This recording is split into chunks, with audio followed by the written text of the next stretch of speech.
Hey, what's up, everybody? We got another excellent Ed Yong book today. I Contain Multitudes, the Microbes Within Us, and a Grander View of Life. Just to hear that title stimulates my sense of wonder.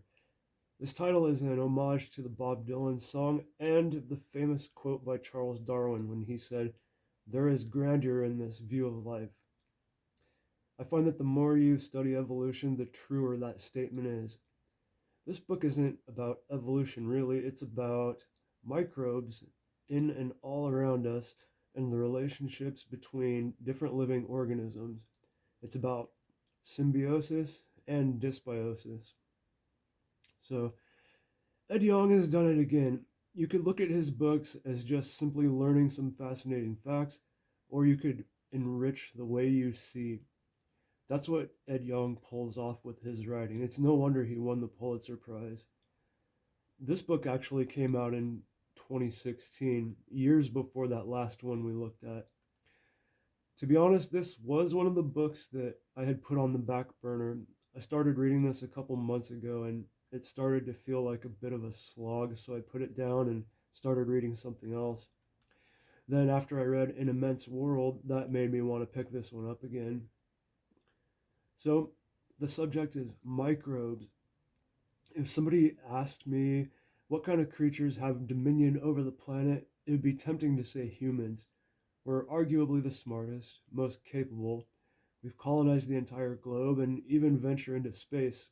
But consider this: we've only been around for years, numbering in the hundred thousands. In the grand scheme of things, we're still newcomers here. The microbes, they have been around for billions of years. That's a truly big number. That's a number with 9 zeros after it. Well, technically, they've been around for at least 3.7 billion years. The microbes were the first life here, and we evolved from them. I think what Ed Yong was saying with the title is to take a step outside of the anthropocentric view, and you'll see grandeur in a new way. This is what makes Ed Yong's books special. If An Immense World helps you to take a step back and see the bigger picture, I Contain Multitudes zooms in and allows you to see the world in new detail. In this book, Ed starts with the discovery of microbes, which in itself is a pretty amazing thing to consider. Could you imagine being the first person to know that we're completely surrounded and outnumbered by tiny microscopic creatures? The bulk of this book is different examples of the complex relationships between the micro and macro organisms. It turns out these microbes affect everything from our immune system to digestion to drug resistance.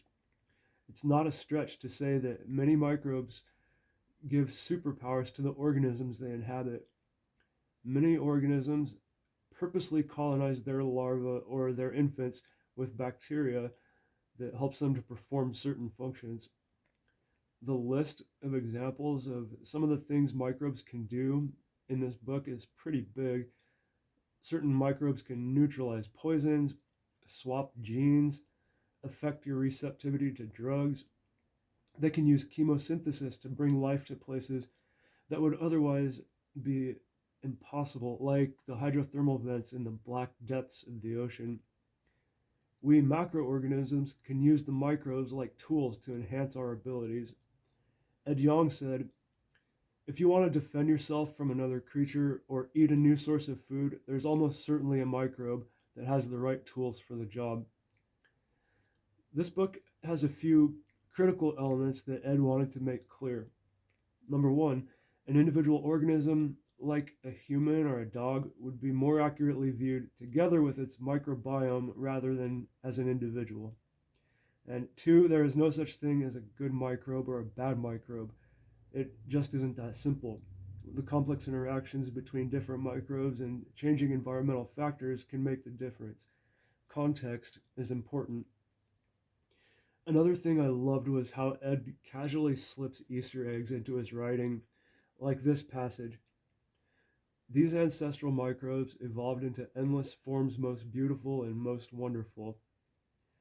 That was a subtle nod from Ed to fans of Charles Darwin, who once said, From so simple a beginning, endless forms most beautiful and most wonderful have been and are being evolved.